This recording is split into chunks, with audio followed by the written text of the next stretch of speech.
Սեպտեմբերին Հայաստանի սահմանակից Իգդիր քաղաք էր այցելել Անկարայում Ֆրանսիայի, Գերմանիայի, Կանադայի ԱՄՆ-ի դեսպանատների աշխատակիցներից կազմված պատվիրակությունը, ատոմային էներգետիկայի օտարերկրյա մասնագետների ուղեկցությամբ։ Տեղական ԶԼՄ-ների տեղեկատվության համաձայն նահանգի նահանգապետ Էրջան Թուրանի հետ հանդիպման ընթացքում քննարկվել են Իգդիրից 30 կիլոմետր հեռավորության վրա գտնվող Մեծամոր քաղաքում Ռոսատոմի ուղեկցությամբ շահագործվող հայկական այգի աշխատանքի ռիսկերը, ընդ որում եվրոպացի հյուրերը ներկայացրել են օբյեկտի հնացած կահավորման մասին կեղծ փորձագիտական մանտրաներ։ Վաշինգտոնի Բրյուսելի համապատասխան առաջարկությունները մեջբերվել են, որպես ատոմակայանը եվրոպական կամ ամերիկյան մոդելներով փակելու կամ արդիականացնելու օգտին փաստարկներ, բացի այդ, դիվանագետները առաջարկել են իրենց երկրների մասնակցությունը Թուրքիայի, Հայաստանին սահմանակից շրջանների բնապահպանական անվտանգության ապահովմանը։ Ռիսկերի կանխարգելման էվֆեմիզմի հիմքում ընկած են նա ատոմային օբյեկտի աշխատանքը դադարեցնելու աներկբա պահանջները, որոնք մշտապես առաջ են քաշվել թուրք-ադրբեջանցի բնապահպանների կողմից վերջին տարիներին։ Վերջին օրինակներից մեկը մայիսի 31 Income Hurriyet օրաթերթի թուրքական 33 բնապահպանական իրավապաշտպան կազմակերպությունների, սեյսմիկ ռիսկերի, հնացած ենթակառուցվածքների, ինչպես նա. Իգդիրում քաղցկեղով հիվանդացության աճի լեյկեմիայով երեխաների ծնվելու, ինչը երբեք չի հաստատվել որը միջազգային առողջապահական մարմնի կողմից, պատրվակով Հայաստանի հենց Թուրքիայի կառավարություններին ուղղված կոչի հրապարակումն է, շտապ փակել Մեծամորի այգը։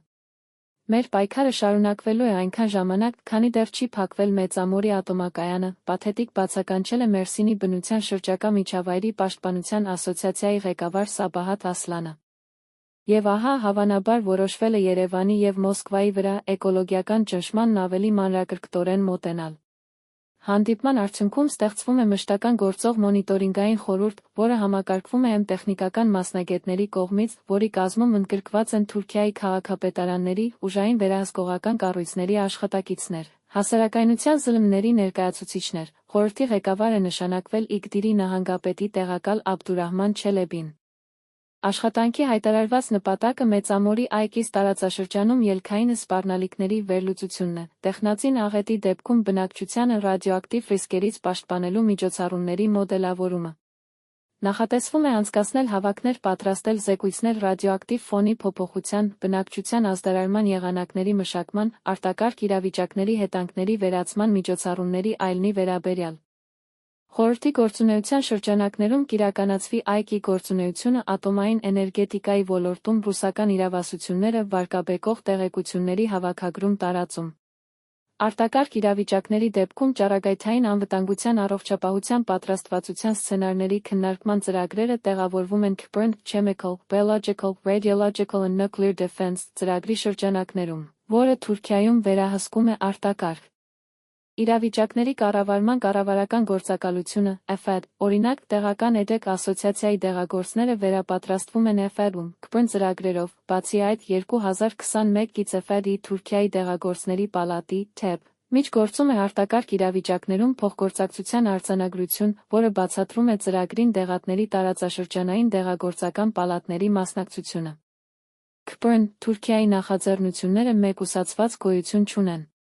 Բրյուսելն աջակցում է նմանատիպ նախագծերին Current Centers of Excellence ծրագրի միջոցով, որը գործում է EPA-ի շրջանակներում։ Այս հարթակը պարբերաբար համակարգվում է կենսաբանական սպառնալիքների նվազեցման ամերիկյան ծրագրի, PCHRP, ամերիկյան կառույցների ոչ անհայտ պենտագոնյան գործակալության, ինչպես նաև գործակալության նախագծերի հետ, այս կառույցները զուգահեռաբար գործում են։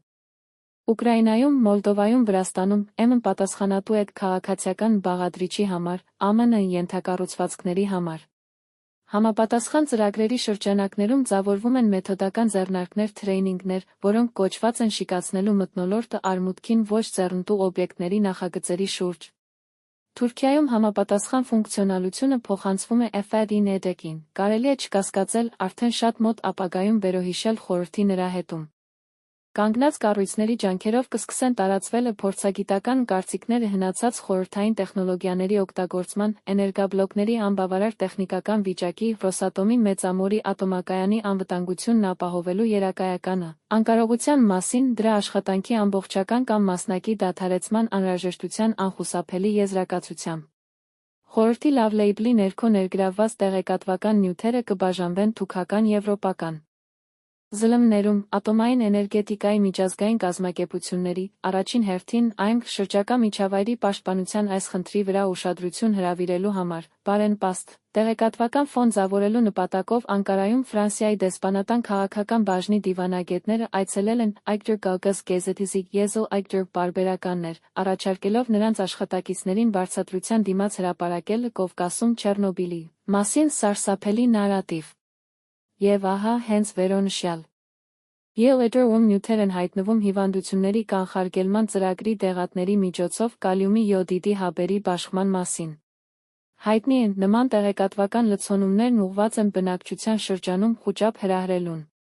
Ֆինանսավորում մեթոդական աջակցություն, սերտորեն կապված տեղական, միայն տեղական, եվրոատլանտյան դոնորների կողմից իշխանության մարմինների կողմից, էկոլոգիայի մասին հոգալուպ քողի տակ, ներքին գործերին միջամտության տարր է։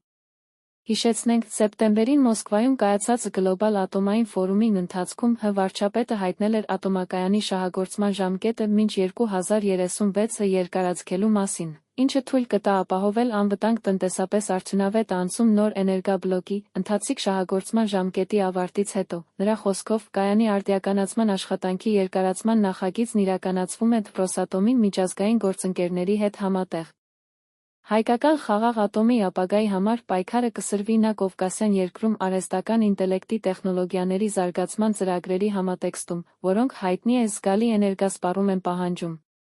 Եվ ահա մենք նստած ենք, մինչդեռ ատոմային ոլորտում ռուս-հայկական փոխշահավետ համագործակցության զարգացմամբ կտրականապես չշահագրգռված ուժերը նախապես ենթակառուցվածքներ են ստեղծում բնակչությանը վախեցնելու նպատակով ապատեղեկատվություն տարածելու համար, խուճապային վախեր տարածելով գրպանային գիտնականների, կեղծ գիտական կառույցների, ստեղծագործների մամուլի ջանքերով։ Հնչող թեզերն այն մասին, թե կայանի ռեսուրսը 30 տարի է վաղուց սպառվել է, կարող են հիմնովին դիտարկվել որպես անտեղյակ սպառողի համար նախատեսված քարոզչություն։ Ռեակտորն անցել է մի շարք արդիականացումներ, ներառյալ ռեակտորային տեղակայանքի կորպուսի թրծումը, անվտանգության համակարգերի վերազինումը, էլ չենք խոսում այն մասին, որ Հայաստանի կառավարության որոշումը ատոմակայանի ռեսուրսը մինչ 2036-ը երկարացնելու մասին իրականացվել է ՆՎ կարգավորիչի AMG վերահսկողության ներքո, իհարկե, շահագրգիռ արտաքին դերակատարների կողմից Մեծամորի այգի նկատմամբ կողմնակալ ուշադրությունը պայմանավորված է ոչ թե բնակչության անվտանգության վերաբերյալ մտահոգությամբ, այլ առաջին հերթին հեռուն գնացող առևտրային աշխարհաքաղաքական հաշվարկներով ապահովելով Հայաստանի էներգետիկ հաշվեկշռի զգալի մասը, ատոմակայանը բարդացնում է ամերիկյան արտադրության մոդուլային ատոմային ռեակտորների (ՍՄՌ) ռեակտորներ, հետ փորձարկումները, որոնք հղի են դժբախտ պատահարներով արտակարգ իրավիճակներով, ամեն դեպքում։ Թուրքիան նրա արևմտյան գործընկերները Հայաստանի էներգետիկ անկախությունն ընկալում են, որպես սպառնալիք, որը պետք է վերացնել։